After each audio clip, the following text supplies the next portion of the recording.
सांसद मनसुख वसावा जे प्रकारे नर्मदाમાં આમ આદમી પાર્ટી છે તેના એક પછી એક માણસો છે તેમને ભાજપમાં જોડી રહ્યા છે અને તેમણે રાજકીય સંન્યાસની પણ જાહેરાત કરી હતી. હવે મેદાનમાં આવ્યા છે ધારાસભ્ય ચૈતર વસાવાને તેમણે એક મોટો ઘટસ્ફોટ કર્યો છે.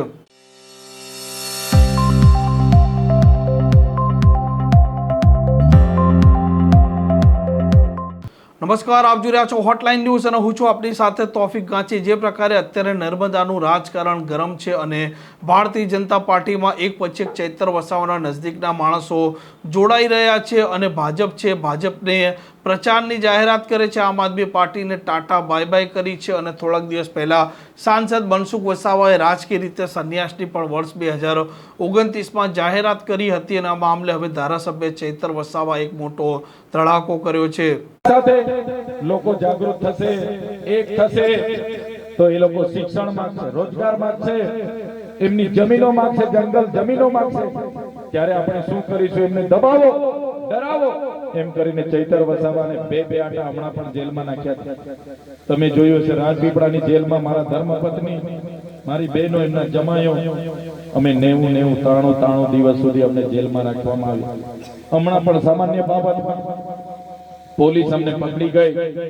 અમારા વકીલ નિરંજનભાઈ, આશુતોષભાઈ, અમારા વિક્રમ કાકા, બધા ગોવિંદ ગુરુજી બધા રાતે આવ્યા કે ચૈતરભાઈ નો અમે ટિફિન લાવ્યા છે, એમના કપડા લાવ્યા છે, એમને જમવાનું આપવા આવ્યા છે.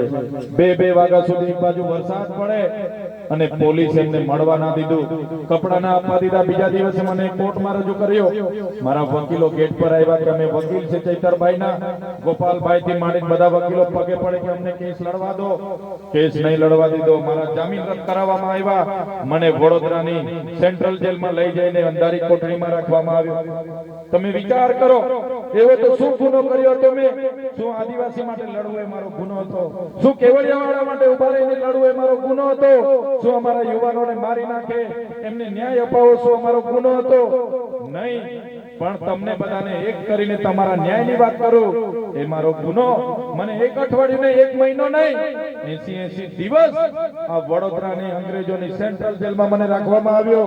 મને ડરાવવામાં આવ્યો, ધમકાવવામાં આવ્યો અને મને કહેવામાં આવ્યું કે તમે કેમ કેવડિયાવાળા માટે લડો, તમે કેમ આદિવાસી માટે લડો, તમે કેમ સરકાર સામે આંદોલન કરો.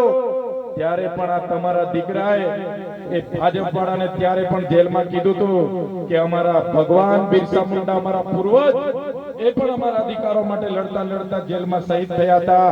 આ ચૈતર વસાવા પણ આદિવાસીના દીકરા છે. તમારી જેલોથી અમે ડરવાના નથી. એમણે કીધું કે તમને મંત્રી બનાવી દઈએ, તંત્રી બનાવી દઈએ. તમારા મંત્રી બનવાથી અમારા બંગલાઓ તો થઈ જશે, તમારા મંત્રી બનવાથી અમારી ગાડીઓ, અમારી પ્રોપર્ટી, અમારી પૈસા થઈ જશે. તમારા મંત્રી બનવાથી જે પોલીસ અમને આજે ઉચકી જાય છે એ પોલીસ સલામ કરતી થઈ જશે. પણ જે કેવડિયાના લોકોએ, જે ગરુડેશ્વરના લોકોએ આ ચૈતર વસાવા પર આટલી નાની ઉંમરે વિશ્વાસ મૂક્યો છે, મારા પર જે ભરોસો મૂક્યો છે કે અમારા માટે લડશે, અમારા માટે લડશે, એ ભરોસો મેં ક્યારે તોડવા નથી માંગતો. આજે જે મારી માતાઓએ, મારા બહેનોએ જે ફૂલહાર લઈને અમારું સ્વાગત કર્યું, એ જ અમારી મૂડી છે, એ જ અમારી તાકાત છે, એ જ અમારા પૈસા છે.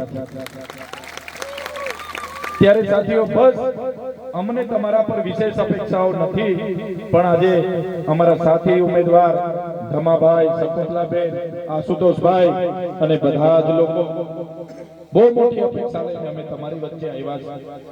5 વર્ષથી આપણે અનેક મુદ્દે બધા સાથે લડીએ છીએ. હવે લોકશાહીમાં તમારા પર મતનો અધિકાર છે.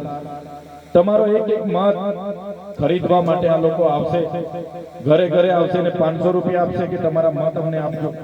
2000 રૂપિયા આપશે, 5000 રૂપિયા આપશે, એમ મત આપજો, મત આપજો, મત આપજો. અમારી પાસે એટલા પૈસા નથી, પણ હું તમને ગેરંટી આપું છું, તમે જો અમારા ઉમેદવારોને ચૂંટીને લાવશો, 5 વર્ષ દરમિયાન તમારે રાતે 12 વાગે પણ કામ પડશે, 12 વાગે આવીને ઉભા થઈ જશે એવા લોકો તમારી વચ્ચે.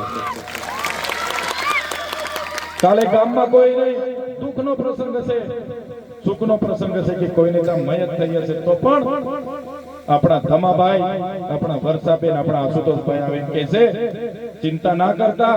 આપણા પિન્ટુભાઈ આવીને કહેશે કે હું ઉભો છું, હું બેઠો છું, કઈ ઘટે તો કહેજો. આ પ્રકારના સમાચાર માટે હોટલાઇન ન્યૂઝ ડે ચેનલને લાઇક શેર અને સબસ્ક્રાઇબ કરવાનું ભૂલતા નહીં. નમસ્કાર. આવા પ્રકારના વિડીયો તમને જોવા ગમતા હોય તો હોટલાઇન ન્યૂઝ ચેનલને લાઇક, શેર અને સબસ્ક્રાઇબ કરો.